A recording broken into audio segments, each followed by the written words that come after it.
the cracked nipples. Chai! No one tells you about that. No one really tells you. You hear people talking about it, but I already started experiencing it seriously.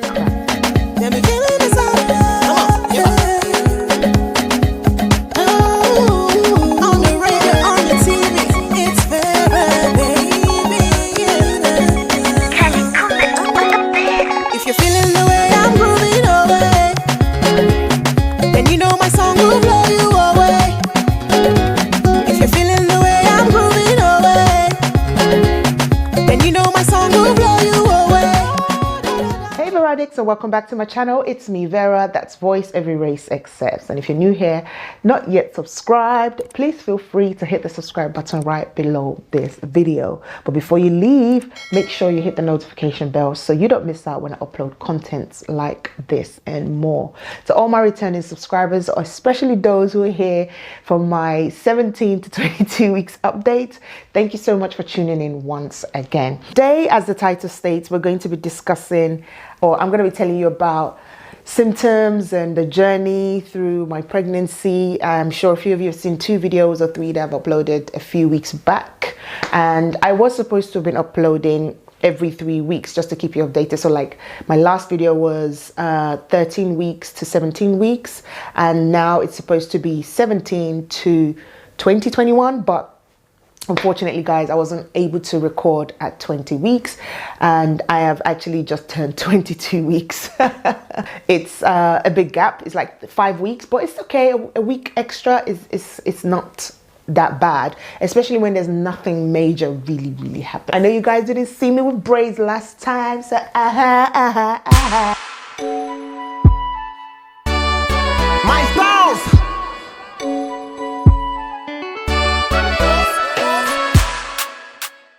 I have braids now. Check me out, check me out, check me out. Hey, check me out. I was gagging for braids. I just needed to put my hair away. It was breaking. We're gonna talk about that at some point. But we're breaking. As you can see, my hairline. I was trying to grow my hair, and this pregnancy is taking me back to the past. It's trying to take me back to the past when I'm trying to move to the future, and I don't understand what's going on. You know, everyone goes through different phases in their pregnancy, and for some reason mine is just my front hairline is just decided to disappear. I don't know where it's gone to. It's done an abracadabra on me. I don't have a clue what's going on. But hopefully by the time I take this out, it's actually messy now. So you guys didn't get to see it when I actually first got it done. We'll show you some pictures at some point during this conversation or during this vlog. But yeah, so if you guys see me looking down, I've got a few things written and listed down. Please pardon me. I just don't want to miss out on anything. Okay, so 17 to 22 weeks, not a lot has happened, to be honest.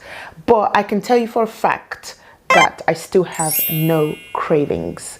So I'm not really craving for anything major like, oh my gosh, I need to have this. If I don't have this, I am gonna pass out. I don't have any such cravings at all. I eat what I want, when I want, whenever I want, however I want. I'm still eating pretty much healthy. So salads, grains, smoothies, and all of that malarkey. But I will do a video of what I eat at some point very soon. At 20 weeks, I had my scan, yes, my growth scan, which is like anomaly scan, and I got to find out the sex of the baby. Woo, woo, woo, woo, woo, woo, woo, woo. I'm just thanking God that everything is okay, health-wise, I'm okay. Because I think when you get to a certain age, you're considered health risk to have children, but God being God, God being faithful, that's not my portion. I started off being a healthy person anyway, but not to say that that doesn't matter. It still does matter, because you can end up being a healthy person naturally before you got pregnant and still get health complications in your pregnancy. But that has not been my portion, and I'm praying that it continues to be like that, where myself and the baby doing just fine. My 20-week scan, which you can see here, it's my little chubba.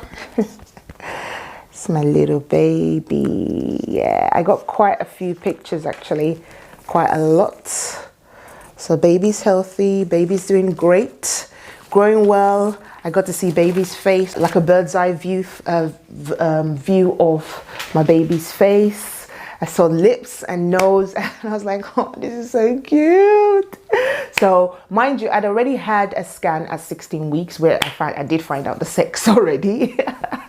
I did find out the baby's sex then because I work in a hospital, so I got to, you know, maneuver my way around the system and got to find out slightly earlier, because at 16 weeks you can find out the sex of your baby. It's quite visible, but not so visible, but it's there. A professional sonographer will be able to tell you that this is what the sex of your baby is without any shadow of doubt. So guys, I've been having a bit of back aches and I can't stand for too long sometimes now. It's not like I'm extremely heavy, but you know, you're carrying a human being in your body, and also at the same time that human being is surrounded by amniotic fluid. So amniotic fluid. Excuse me. We'll talk about my baby brain later. That baby is surrounded by amniotic fluid, which is also classified as some sort of weight. The placenta in itself, which is the supply, which is what supplies food and energy and all that malarkey between yourself and the baby, is also a weighty thing. Last appointment I had with the OBS, which is also a midwife here, was I had gained like, was it 3 kg, which is like 5 pounds or something like that. So I hadn't gained much, but again, I haven't had another weight check-in since then because there's corona outside, so we don't get to see them as much as we're supposed to. My next appointment is 28 week, where I'm gonna probably get weighed and find out exactly how I'm doing, and I'll get to get the results from my GTT, which is my gas station. And that's to check if I'm diabetic or if I'm having any diabetes issues along the lines of the pregnancy. We don't have any diabetic person in my family. I don't have any history of diabetes. So I'm hoping that that would not be the case. And I've been really, really careful with what I eat anyway. And sometimes it's not really about what you eat. It's just the way your body adjusts to things. And it's just the way the hormones settles in your body. And I've been getting quite a bit of Braxton Hicks, I would say. Yes. Like there's times when my tummy just feels really tight and I'm like so uncomfortable. Now, if you don't know what Braxton Hicks are are just earlier preparations where your uterus contracts like contraction. It prepares for you having a baby. It's not as strong as a contraction, but it is a minor contraction. So it's a preparation of the uterus, more or less like a rehearsal. Yeah, the uterus is rehearsing. I've been getting a lot of spots again, so like pimples, acne. I don't know where that is coming from. Like I said, I'm not eating anything out of the ordinary. I'm not eating anything bad or anything fattening or anything major. So I think it's just my hormones. They're probably working extra now because baby is at the weight where it's gone past the 1 kg. Baby's growing rapidly now, and the hormones and estrogen and progesterone are probably working a lot quicker and a lot faster than it should, or it's just increased basically from my research and from everything that I've read online. I think that's what it is. So that's just probably increased my spot. And you know what, guys, I don't know, what do you think? Do you think I've put on weight? I feel like I have. I feel like it's showing on my face now, but hubby says it's not. But me, I know that it is, even though my nose has not spread like butter. But sometimes I look at myself in the mirror, I'm like, this nose piercing feels like it's digging into my nose. Maybe because my hole's getting bigger. Is that even possible? Can you tell me? Me, I think it's getting bigger.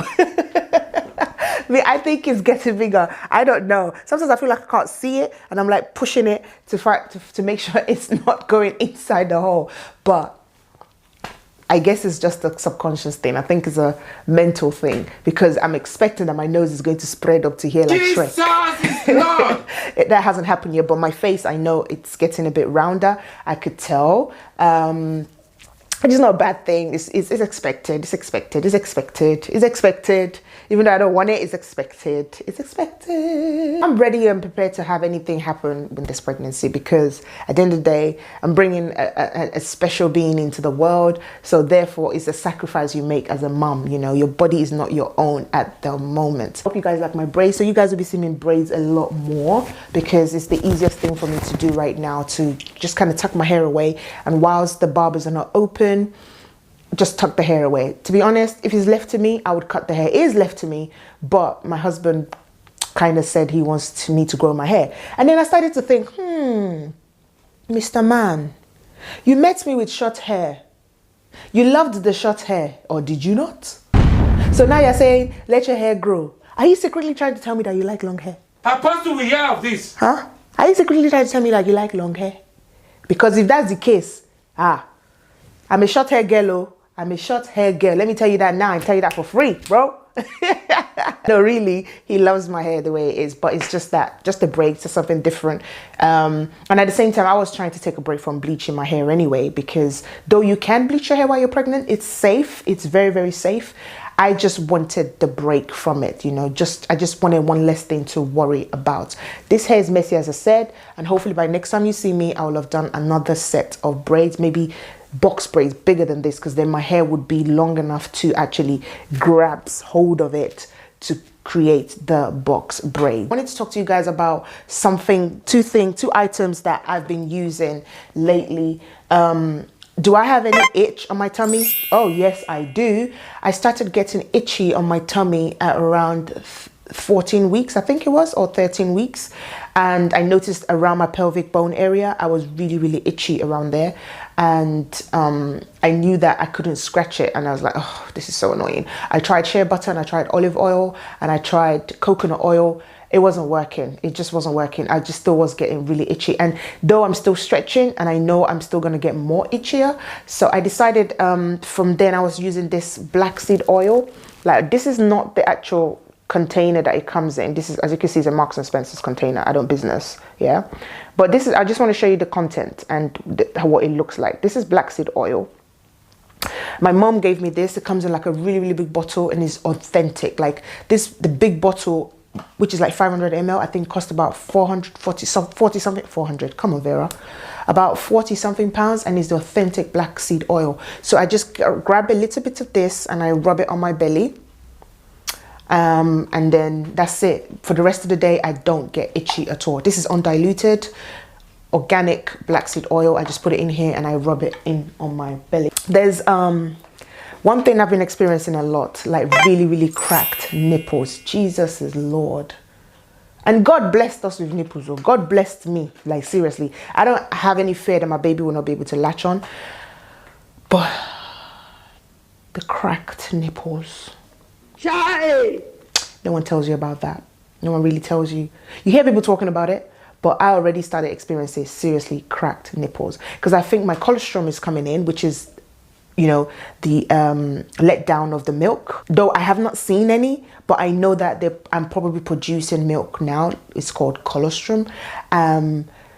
Because by the time I take my clothes off at night, if I get back from work, my nipples are sore, mainly because it's cold and sensitive, but at the same time, it's cracking. And I remember when I had drizzle, or when I was pregnant with drizzle, I was using Lancinol, and Lancinol was just so thick and waxy. It just felt like I was using beeswax on my boobs, and it just was not working. It was so hard to blend it in, so hard to rub it in, and so hard to absorb it. And I was doing a lot of research online, and I found this Earth Mother nipple cream, and I'm telling you, this cream is a lifesaver. It's like, oh my god, butter, like literally like butter. I'll show you what it looks like on the inside. So this is what it looks like on the inside. Camera will pick that up if you guys can see it. And I'll come a bit closer so you can see. And this is the consistency, guys. It's literally like butter. I'm telling you, this has got to be the best nipple cream I've ever had in my life. I'm going to put some on my hand so you can see it. Can you see, guys? It's like butter. Oh my gosh, it literally just melts in. I've not had any issues with this. And the good thing about it is, well, it's good and it's bad. The good thing first, I would say the pros, is that it absorbs in very well. I feel relieved immediately, instantly. It's so creamy and it's so like, it just turns back into like an ointment later, and really, really nice. The only bad thing about it, which I guess is good, but it's not really bad, but it depends on you, is that once I've put it on in the morning and at night time when I'm ready to have my shower or take my clothes off after work, it literally has like dissolved all that cracked skin, and that cracked skin now becomes like dirt and it's like really gritty, and you can see it's like black granules basically that's coming out. So I have to consistently wipe, and when I wash, when I have my shower, I have to literally focus on that area to make sure it's actually taking that off, because I can't imagine me breastfeeding and when I actually start having milk production, that going into my baby's mouth. No way. It's like literally the skin around there is falling off, but not in a bad way. It's just the dry skin basically. So it's like granules, black granules, and it's just not nice. It's not nice. It's really disgusting. So apart from that, that's the only thing. I love this nipple cream, and I believe it's gonna last me for a very, very, very long time. Like, it cost me quite a lot because we don't have it here. I had to order it all the way from America. This cost me about £25. £25 for a 36 ml container. Well, 60 ml, which is two ounces. I am using this thing like small because really, to be honest, you don't need a lot. You don't really need a lot to get by. But other two things I wanted to talk to you about, guys, that I didn't talk to you about last time, and I will do a video about the types of apps that you should use when you're pregnant. The apps that I found really useful. I use 3 different apps: Emma's Diary, Baby Center, and What to Expect. I love those 3 apps. Now with Emma's Diary, you get bump packs. So I'm missing 1 pack, which is the new pregnancy pack, or just found out you're pregnant pack, and then this is Bump to Baby, and then it's the new family pack. And you can pick it up from like Boots here or Super Drugs. You just go on the app, you redeem your code, and then they scan it and then they give it to you. So this is my Bump to Baby app pack. I haven't received my first one, which is the pregnancy one. So I've kind of opened this one already. Just to see what's inside. Get a lot of information and stuff like that, but I'm going to do a separate video for this. I don't want this video to be too long. I'll do a separate video for this. So guys, it's time to reveal the bump. Wait, I'm still burping a lot, so burping is still the game. It's still the A game. I can make a song with the burp. The gas is reduced as well, and I'm not going to the toilet as frequently as I used to before. Sleep is still an issue, but is a lot better. So without further ado, let's have a look at this bump. So guys, I hope you guys can see me. I'm gonna just move back as further back as I can. So yeah, so this is my bump at the moment. This is what it looks like. Can you guys see? Hope you guys can see. So I am wearing my maternity leggings because this is just a lifesaver. It's my go-to. So this is my bump at 22 weeks, guys. 22 weeks. I'm also looking at the laptop there to make sure. So this is it. This is my bumpy. It's grown obviously from the last time you saw me. So this is it. And my linear nigra is coming through, but it's just more at the bottom. That's the dark line. It's like a pigmentation that happens in all pregnancies. Some have it as pink, some have it as black. In black people, it shows more as black. So it's showing right at the bottom here at the moment. And this is literally what my bump looks like at 22 weeks, guys. Let me come closer so you guys can see. The baby's just more like around here now, moving up. It feels pokey. I mean, it's morning now and I haven't really had anything to eat yet. And my belly feels bloated already. But this is literally us.